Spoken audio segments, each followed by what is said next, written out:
organisasi perusahaan yang di mana tempat kita bekerja.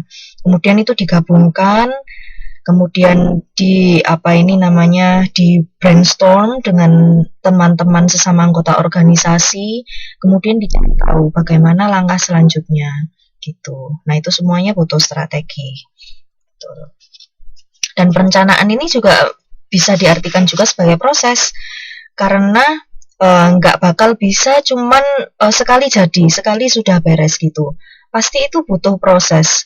Pasti kita nanti butuh, apalagi kalau perusahaannya besar ya, itu nggak bisa perencanaan cuman dikerjakan oleh satu orang aja gitu. Pasti butuh yang namanya kita itu sharing.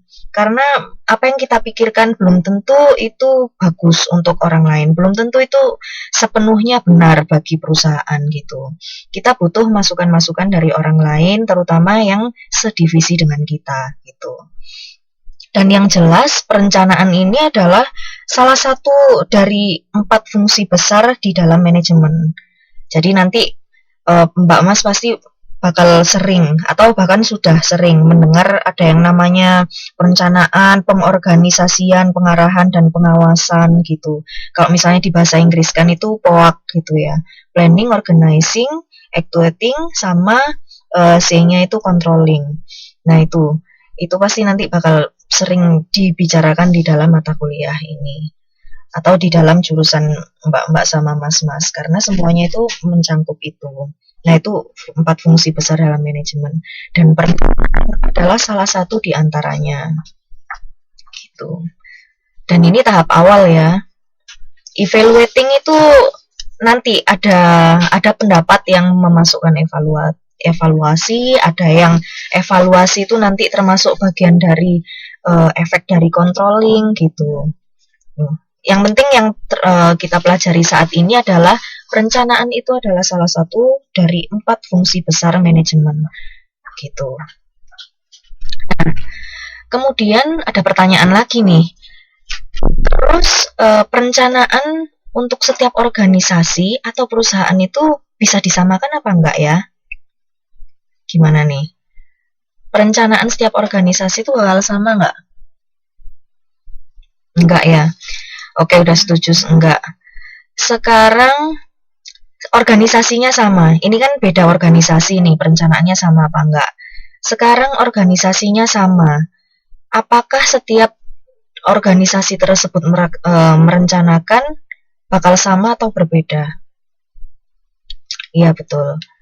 Kalau setiap organisasi itu punya perencanaan yang berbeda, sama-sama sudah setuju ya. Tapi kalau sekarang organisasinya sama, tapi gimana nih? Mereka bisa nggak merencanakan segala kegiatan, program-program atau proyeknya itu secara sama untuk setiap programnya? Bisa nggak?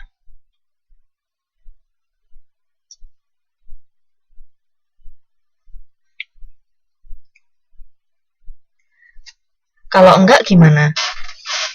Yang bikin beda apanya? Apa yang harus dibedakan?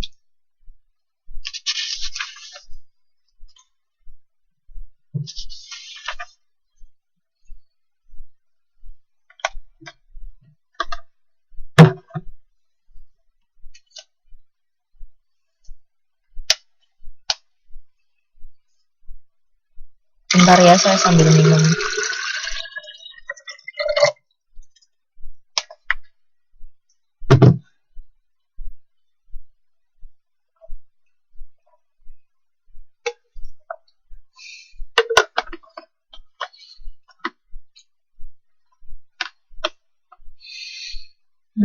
Oke. Oh iya. Iya benar juga yang dibilang Mbak Tasrifah. Karena setiap organisasi memiliki manajer yang berbeda. Iya sih pasti beda kepala, pasti beda isi ya, beda tujuannya. Iya. Oke, jawaban dari pertanyaan apakah perencanaan setiap organisasi atau perusahaan itu sama? Itu memang jawabannya tidak. Jawabannya pasti beda. Karena setiap organisasi atau perusahaan pasti memiliki tujuan yang berbeda. Pasti punya goal-goal yang nggak sama tiap organisasi itu. Meskipun toh bergerak di bidang masing-masing, tapi pasti ada bedanya. Entah itu perbedaannya besar atau kecil. Misalnya perusahaan provider apa ini namanya nomor telepon gitu ya. Mungkin untuk provider atau Tri, mungkin yang menjadi tujuan mereka adalah semakin banyak orang yang menggunakan Axis gitu, banyak-banyakan orang yang pakai Axis. Soalnya mereka Axis itu adalah perusahaan yang terhitung baru kalau dibandingkan dengan Telkomsel, dengan Indosat dan lainnya. Makanya dia butuh orang yang banyak gitu, pengikut atau pengguna Axis yang banyak. Makanya dia banting harga sampai sedemikian rupa gitu. Tapi hal itu mungkin beda dengan Telkomsel gitu. Kalau yang diharapkan Telkomsel tujuannya mungkin ya, ini saya tidak tahu tapi hanya menerka. Mungkin mereka mengharapkan jumlah jumlah konsumen atau pelanggan yang tetap, tapi mereka loyal gitu. Karena mereka start lebih awal, udah punya pelanggan lebih dulu gitu. Akhirnya itu berdampak dengan strategi yang mereka lakukan, perencanaan yang mereka lakukan. Kalau Telkomsel mungkin mereka bakal lebih membina atau gimana ya, mempertahankan para pelanggannya. Ngasih buklet atau saya lupa namanya, ada yang pakai Telkomsel nggak dulu? Yang biasanya tiap beberapa periode itu pasti dikirimin gitu kan. Pasti dikirimin semacam buklet atau beberapa pengabdian ke kegiatan kayak gitu-gitu itu. Terus habis itu beberapa promo-promo atau beberapa kegiatan yang di luar dari ini beli pulsa atau apa segala macam kayak gitu.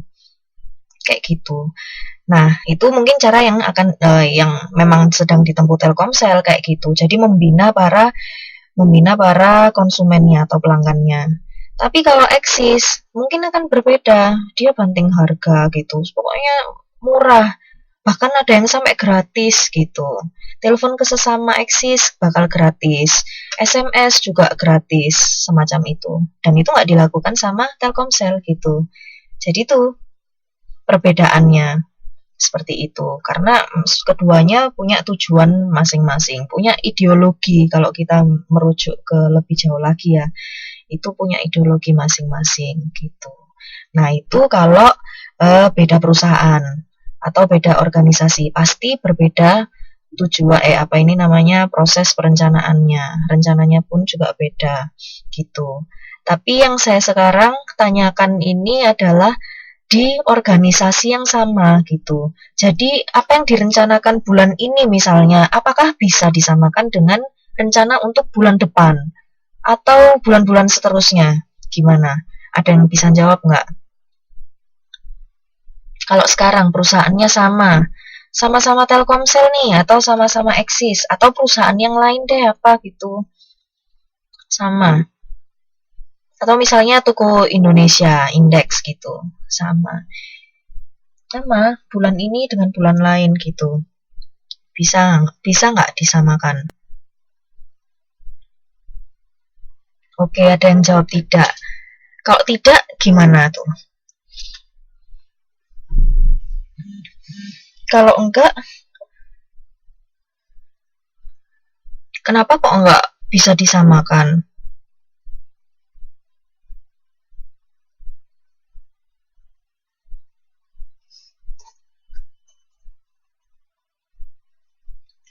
Kenapa kok nggak bisa disamakan kalau di dalam satu perusahaan?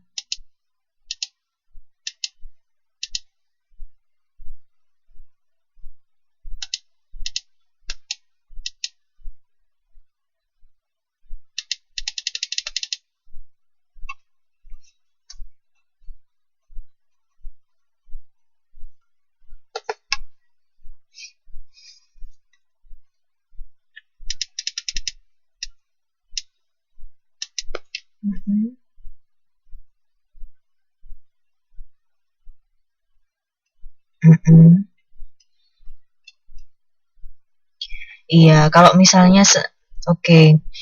Oke, yang jawab tidak, saya nggak mengatakan itu salah, tapi saya